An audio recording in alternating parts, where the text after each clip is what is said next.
My jealous stepsister tried to ruin my wedding by claiming my fiancé wanted to run away with her. So, I called her husband and told him everything, leading to their divorce. I, 25F, recently married my fiancé, Noah, 25M, my boyfriend of almost 7 years. Our wedding was a beautiful celebration, and we invited the whole family, including my stepsister, Charlotte, 24F. Charlotte and I had grown up together. Our parents married when I was 9 and she was 8, after dating for 3 years. Since we had known each other since I was 6, it felt natural when we became a blended family. At first, we got along well. I didn't have many kids to play with in my neighborhood, so whenever Charlotte and her dad came over, I was thrilled. We were inseparable for years. But things changed in high school, because of a boy. Noah. For context, my father cheated on my mom while she was pregnant and abandoned us. He signed away his parental rights and disappeared with his mistress. My mother, determined to move on, refused child support and raised me with the help of my grandparents. I never met my father. Charlotte's mother had passed away due to health complications shortly after giving birth to her. Since our parents had full custody of us, we spent most of our time together. Growing up, she was my closest friend, until Noah entered the picture. Charlotte and I were in the same grade since she had started school early. When we met Noah in high school, we both liked him instantly. To avoid conflict, we made a pact, neither of us would pursue him. But Charlotte didn't keep that promise. Noah, the new kid, was sweet, funny, and easy to be around. The three of us became close friends, but while I kept my feelings hidden out of respect for our agreement, Charlotte didn't. She flirted with him constantly, but I ignored it, believing our pact still stood. We never spoke about Noah at home, pretending the situation didn't exist. That changed during senior year. As prom approached, I was about to accept another guy's invitation when Noah pulled me aside. He told me Charlotte had asked him to prom, and confessed her feelings. I was stunned. She had broken our promise. Then, Noah revealed something else: he didn't have feelings for her. He had liked me all along. For years, he had flirted with me, trying to see if I felt the same, but my lack of response left him unsure. Now that high school was ending, he needed an answer. Did I feel the same way? Or should he move on? I was overwhelmed. Not only had Charlotte betrayed me, but I realized I had been suppressing my own feelings for nothing. That night, I confronted her. She immediately went on the defensive, claiming it was none of my business. But it was. We had promised each other we wouldn't do this. And while I had held up my end, she had spent years secretly chasing Noah. That wasn't even the worst part. During our argument, she admitted she only made that promise because she thought Noah would pick her over me. She never actually intended to honor it.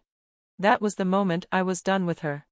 The next day, I told Noah everything, about our pact, about Charlotte's flirting, and about our fight. He was understanding and said he'd wait for me if I needed time. But I didn't. I couldn't keep denying how I felt. So, we started dating. That was the last real conversation I had with Charlotte.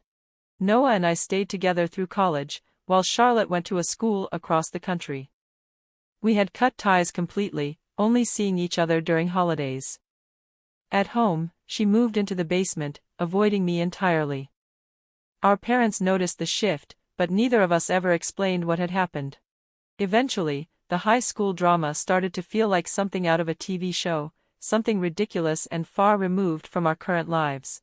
But Charlotte wasn't done trying to sabotage me. Since our high school drama felt so distant and petty, Charlotte and I gradually started acknowledging each other at family gatherings. Though we never put in real effort to rebuild our childhood bond, we were at least civil. We exchanged greetings, engaged in small talk, and kept conversations light, never diving into anything too personal. Over time, this civility grew into something resembling a cordial relationship. Then, last year, Charlotte announced her engagement to her college boyfriend. I congratulated her, and she extended a formal invitation to her wedding. It was bittersweet. As kids, we had played make-believe weddings, always vowing to be each other's maid of honor. But now, I was just another guest. A part of me was happy we were finally acting like adults, patching things up, but another part knew things would never go back to the way they were. Still, we remained on speaking terms after her wedding, and she even seemed fine with Noah. Out of respect, I chose not to bring him as my plus one, thinking it might be awkward, even though she had clearly moved on. When we chatted at her reception, she picked up on his absence and told me I should have invited him, insisting it was all in the past and she didn't care anymore. I should have known better than to take her at her word. Because what happened next proved that she hadn't moved on at all.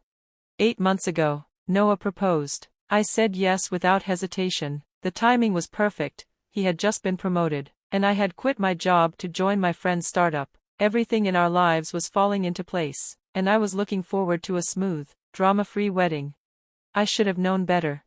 Charlotte congratulated me when I got engaged, and that was it. I thought things were fine. I invited her to the wedding, and she accepted. I had no reason to expect trouble. But a week ago, on the day of my wedding, she made one last desperate attempt to ruin my relationship.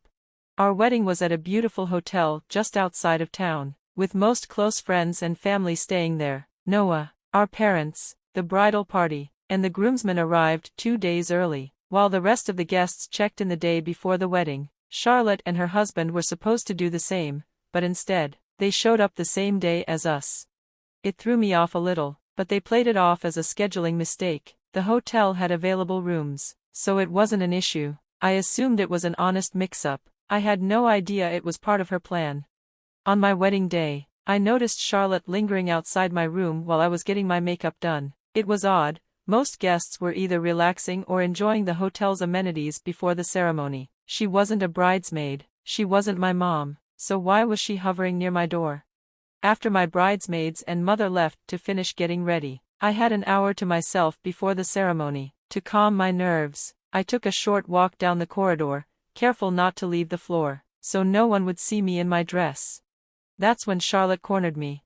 She pulled me aside, saying she needed to talk about something important. It was strange, while we had been on speaking terms, we hadn't had any deep or personal conversations in years. Still, curiosity got the best of me, so I listened.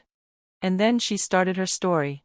She admitted that she hadn't arrived late by accident, she had come early, because Noah had asked her to. According to her, he had contacted her 2 weeks before the wedding, confessing that he was having doubts. He had supposedly realized he no longer loved me and had fallen for her instead. They had been in touch behind my back, purely as friends, until recently, when his feelings changed. She claimed Noah had begged her to meet him at the hotel before the wedding so they could run away together. But now, standing in front of me, she just couldn't go through with it. She said she had to be honest with me, because she cared. And yet, despite this supposed concern, she had waited until an hour before my wedding to drop this bombshell. I knew immediately that she was lying. I trusted Noah. He wasn't the type to avoid confrontation. If he had doubts, he would have talked to me directly. He wasn't a coward, and more than that, this whole ridiculous story was completely out of character for him. Charlotte, on the other hand, this was exactly her style. She wasn't trying to save me, she was trying to sabotage me.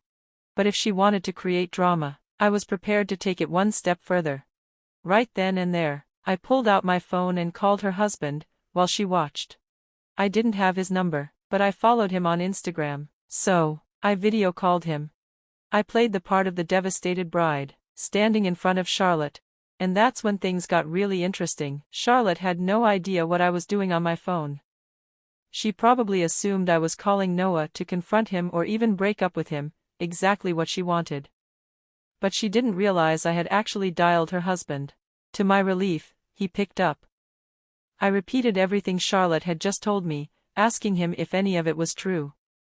She stood there silently, still convinced I was talking to Noah. I wasn't sure what her endgame was. One look at Noah's messages and emails would have exposed the truth. But I played along, waiting for the moment of reckoning. Then, I put my phone on speaker. Charlotte's husband, utterly blindsided, reacted with shock. He told me he was coming back to his room immediately. The second Charlotte heard his voice instead of Noah's, she panicked. Her face drained of color, and she started yelling at me, accusing me of trying to sabotage her marriage. I just looked her in the eye and said, I'm only doing to you what you tried to do to me." Then, I turned around and walked back into my room. I told my bridesmaids everything and made sure they kept Charlotte far away from the ceremony. Not that it mattered, she never even tried to show up. She was too busy scrambling to fix the mess she'd created with her husband. No one at the wedding noticed her absence except for our parents. They asked about her after the ceremony, but I brushed it off, saying I'd explain later. Truthfully, I had no intention of explaining anything. Charlotte wasn't worth it. Later, I checked with the hotel staff. To my satisfaction, Charlotte had checked out during the wedding. She was gone. The days after the wedding were peaceful, no one brought up Charlotte, and I was happy to just enjoy my time as a newlywed. Noah and I even had a laugh about the whole ordeal. But a week later, my parents called with unexpected news. Charlotte and her husband were separating. Apparently, her husband had reached his breaking point. He'd heard all about what she did at my wedding and was fed up with constantly hearing from her friends about how she should have ended up with Noah. That was the last straw. No matter how much she denied it, he saw the truth: she was still hung up on my fiancé. He wanted her out of the house, but she refused to leave. In frustration, he called my parents and told them to come get her. He even threatened to call the police if she didn't leave. That should have been the end of it. But instead of holding Charlotte accountable, my parents blamed me. They said I should have kept her husband out of it, that by calling him, I had ruined her marriage. Now, they were demanding I apologize to her. When I refused, they cut me off. I was stunned. Charlotte had tried to ruin my wedding, yet somehow, I was the villain. Noah reassured me that I did nothing wrong, but it was hard not to feel betrayed. Many of our mutual friends took Charlotte's side too, making me feel like I was losing more than just my parents. Update 1. Thank you to everyone who reassured me that I wasn't in the wrong. Your support helped me see how unfairly I was being treated.